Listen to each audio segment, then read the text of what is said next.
کیچا انسانی حقانی میان استمانی روچ درگتا روان کے کشک بتگ روان کا محلو کے مزنی کچیاں باہر زرتگ دلگوش کنے رپورٹا 10 دسمبر انسانی حقوق کے عالمی دن کی مناسبت سے کشمیر میں انسانی حقوق کی پامالی کے خلاف تربت میں کار ریلی نکالی گئی۔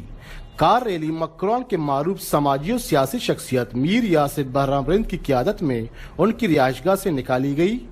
Rally satellite town airport road سے ہوتا ہوا ڈپٹی کمشنر آفس کے مین گیٹ کے سامنے پہنچا، جہاں پر ریلی کے شرکاء نے مظاہرے کر کے مودی سرکار کے خلاف اور کشمیریوں کے حق میں فلک شغاف نعرے لگائے۔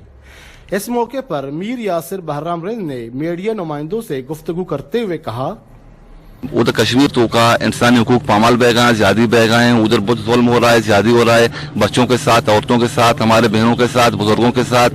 وہاں ادھر میڈیسن کا سسٹم ہے ابھی 4 ماہ سے اوپر ہے، وہاں انہوں نے یعنی دنیا کا سب سے بڑا جیل خانہ وہاں کشمیر میں ہے۔ اور ایک یہ مودی ہے، یہ فاشسٹ ہے، انہوں نے پورے کشمیریوں کو یعنی بہت پریشان کیا ہے، بچے ہیں، عورتیں ہیں، سب وہاں پر پریشان ہیں۔ انہوں نے کہا کہ عالمی برادری انسانی حقوق کے عالمی دن کی مناسبت سے مظلوم کشمیریوں کے حق میں آواز بلند کریں اور انسانی حقوق کی پامالی کا نوٹس لیں۔ وش نیوز تربت۔